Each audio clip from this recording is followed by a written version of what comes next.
bring Making Strides to Evansville.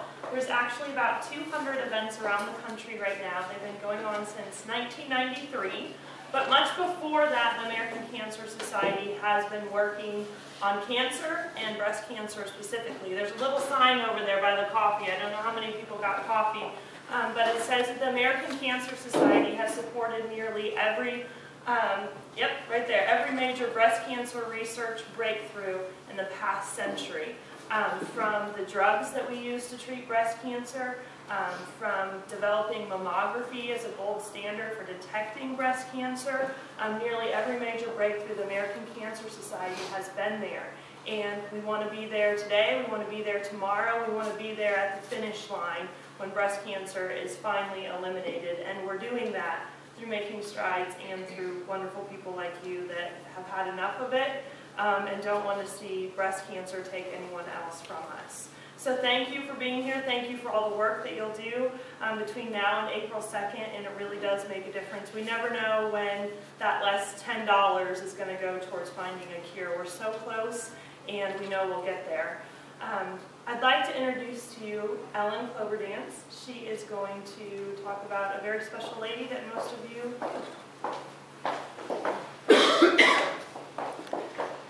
Good morning. Welcome again to the first annual American Cancer Society Strides Against Breast Cancer Kickoff Breakfast in partnership with the Evansville Police Department. This year we're honoring my dear friend, Sergeant Kim Booker. Kim lost her courageous battle against this horrific disease in June of 2010. She was diagnosed with breast cancer in the fall of 2006, at which time she underwent a mastectomy on her right breast. The disease was discovered during a routine mammogram. She felt no lump and had no indication that something was wrong. After the mastectomy, the doctors felt they had caught the disease, and there was no indication it was in her lymph system, so the decision was made not to do radiation or chemo. In July of 2009, she felt a lump under her arm on the same side as the mastectomy, and the subsequent test indicated the disease was back and the prognosis was not good. At that time, they gave Kim 1 to 3 years, 3 years of treatment.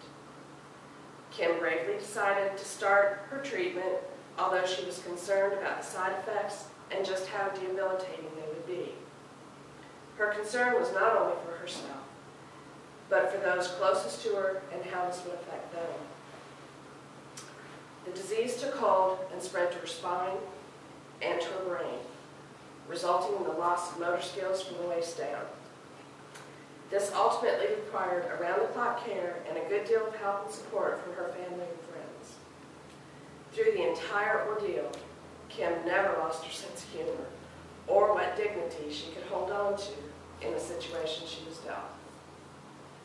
During those long months of treatment, I would text her every day, just 3 simple words to let her know I was thinking about her. Those words were simply, I love you. Sometimes I would get, I love you back. Sometimes I would get, I need a long john. And sometimes I wouldn't get anything back. My favorite response was a simple ditto. I told her once that I did not expect, nor was it necessary, that she respond, but that I knew she was having a good day when I got a ditto. The next day, when I sent her my I love you text, she responded, ditto, ditto, ditto. That text is still on my phone, and I will treasure the memory of how it made me feel that day when I received it. For as long as I can remember, all Kim ever wanted to be was a police officer and serve her community and department to the best of her ability, which is exactly what she did, evidenced by the many awards she received during her professional career. She was devoted to the FOP and to the Evansville Police Department. She was always one of the first pigs to take the plunge every year at the Polar Pig Plunge in support of the FOP Power Camp. I can't say I understand jumping into freezing cold water, but I always supported her because I knew how important it was to her. She actually took the plunge twice one year because I was late and didn't get to see her do it the first time. I know that if Kim were here with us today, she would be working tirelessly to help in this fight against breast cancer. She was adamant with her close friends about annual mammograms and never wanted to see anyone go through what she had been through. She would be extremely honored that the American Cancer Society chose to hold the first annual Strides Walk in her memory. Booker was a loyal friend, a devoted officer, and a fighter to the end.